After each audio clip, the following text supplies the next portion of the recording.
முதலாளி தீபாவளி வேற வருது. போனஸ் சீனஸ் கேட்ட நம்ம கடை டீ தூக்கி வாயில ஊத்திரும் பாத்துக்கோ. அதை குஸ்தி யார் சாவுறது? ஒரு 2 நாள் லீவ் கொடுங்க முதலாளி. ஊருக்கு போய் அம்மா அப்பா பாத்துட்டு வந்துடுறேன். அதெல்லாம் வீடியோ கால்ல பாத்துக்கலாம். நீ போயிட்டு நீங்க யார வேலை பாக்குறது?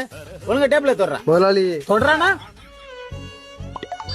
ஓனர் பையா காணா சாப்பிட்டு 4 நாள் ஆகுது பையா. நம்மளுக்கு ஏதாவது வேலை இருந்தா கொடு பையா. இங்க இருக்கவனுக்கே வேலை இல்ல, உனக்கு என்னப்பா வேலை கொடுக்கறது? நீ எப்படி சொல்லாத பையா, நம்மளுக்கு வேலை கொடு பையா.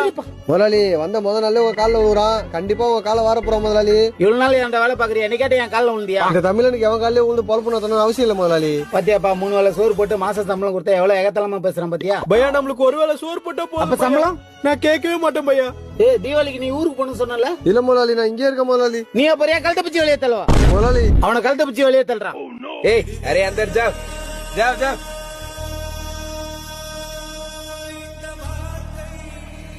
ஒரு மாசம் கழிச்சு பையா ஓனர் கூப்பிடா. அரே பாகல், நம்மள் தண்டா ஓனர். இதுக்கு முன்னாடி நான் எங்கடா? நம்மள் செருப்ப துடைக்கிறான் பார்.